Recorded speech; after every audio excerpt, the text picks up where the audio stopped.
Warning: this video contains graphic violence and sexual situations. Viewer discretion is advised. Hey everyone, welcome back to my channel Motive and Crime. Tonight, we're diving into one of the most disturbing true crime stories from Texas. A brutal Halloween night murder of a kind old nun. A troubled teenage boy living right across the street. A lightning-fast trial, and an execution that left behind a terrifying curse. Did Texas put an innocent, mentally damaged 17-year-old to death? And did his final words trigger real horror for everyone involved? This is the story of Johnny Frank Garrett. Stick around till the end because what happened after his death is straight out of a horror movie. If you love deep dives with suspense, drama, and shocking twists, hit that like button and let's get into it. February 11th, 1992. The execution chamber in Huntsville, Texas. 28-year-old Johnny Frank Garrett is strapped to the gurney, for lines in his arms. The room is dead quiet.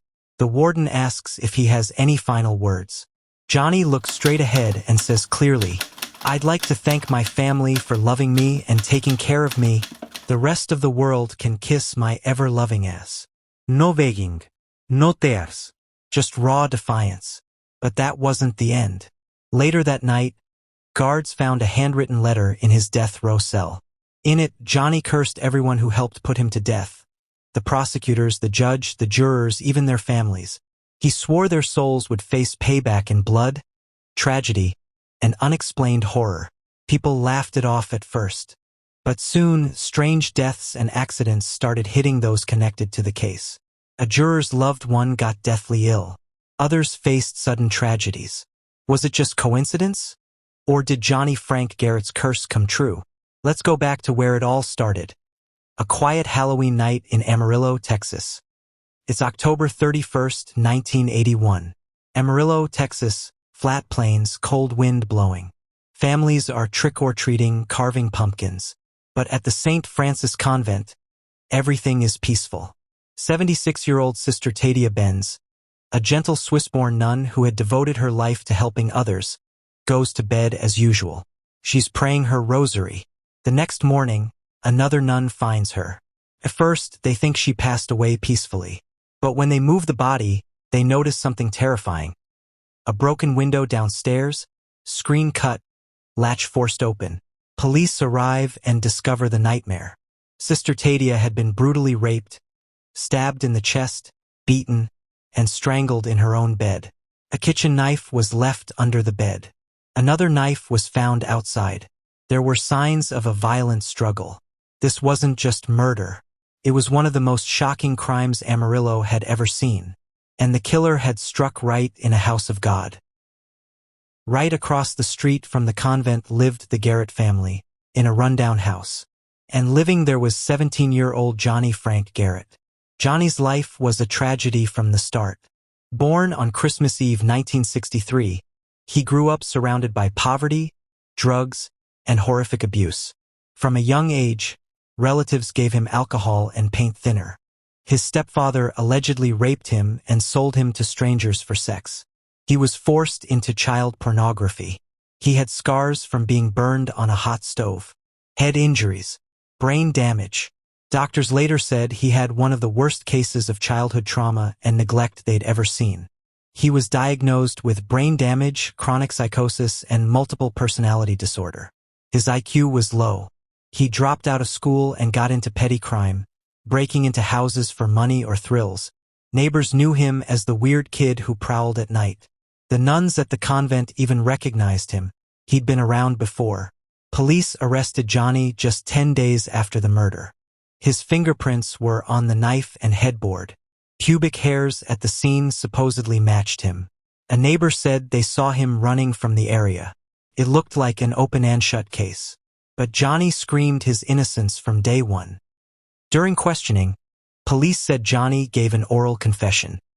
He allegedly admitted breaking in, covering the nun's mouth, raping her while she prayed the Lord's Prayer, and choking her.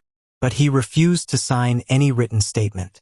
At trial, he completely denied it, saying the police pressured him. A jailhouse informant claimed Johnny admitted the crime to him. Johnny's story? He admitted breaking into the convent 2 days earlier to steal stuff. That's how his fingerprints got there.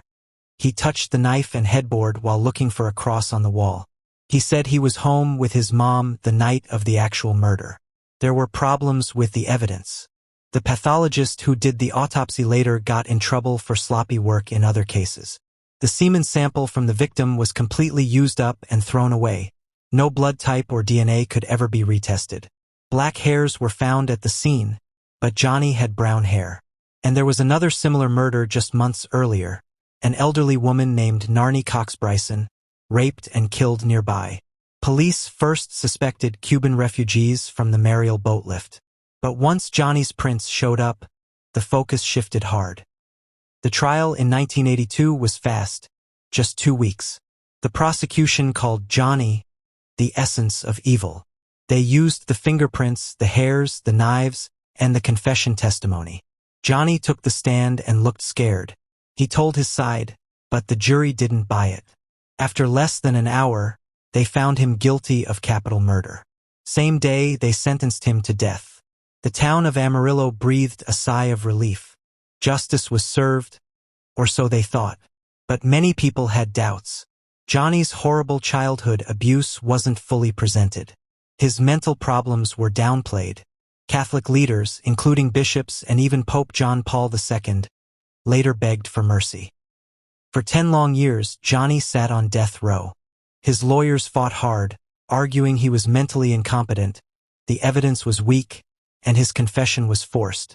Famous psychiatrist Dr. Dorothy Otno Lewis examined him and said he was brain damaged and psychotic from all the childhood trauma.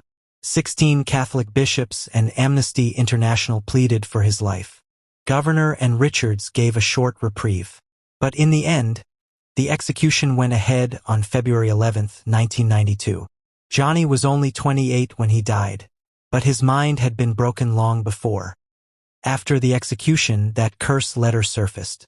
It named names and promised suffering to anyone involved in his wrongful death. In the months and years that followed, eerie things happened. People connected to the case faced tragedies, illnesses, accidents, deaths in the family. Some called it coincidence. Others whispered that Johnny's curse was real. A 2008 documentary called The Last Word, made by Amarillo lawyer Jesse Quackenbush, explored the whole case and the strange events afterward. It even inspired a horror movie. Here's where it gets wild. In 2004, DNA from the earlier Bryson murder matched a Cuban refugee named Leoncio Perez Rueda, who was already in prison. He pleaded guilty to that killing. During interviews, Rueda described details about raping and beating a nun on Halloween night 1981, the exact same night as Sister Tadia's murder. Same neighborhood. Similar brutal method. Rueda had dark hair, matching the hairs found at Sister Tadia's scene. Johnny's family hired Quackenbush to fight for DNA testing on any remaining evidence. The city of Amarillo refused and even threatened to countersue. The original semen sample had been destroyed years earlier, so definitive proof was gone. To this day, many believe Johnny was innocent, a convenient scapegoat because he lived across the street and had a troubled past. His fingerprints were explained by the earlier break-in. The case had tunnel vision from the start. Others still think he was involved somehow. But the doubts are huge. A mentally ill teen executed while the real killer may have walked free for years. Johnny Frank Garrett's story is more than just a true crime tale. It's about childhood trauma, a rushed justice system, mental illness, and what happens when evidence gets destroyed. It's a reminder that sometimes the scariest monsters aren't the ones we think. What do you think? Was Johnny innocent? Did his curse actually work? Or was it all coincidence? Drop your thoughts in the comments. Thanks for watching. If you want more deep dives like this, smash the like button, subscribe, and turn on notifications. Share this video with someone who loves unsolved mysteries and haunted true stories.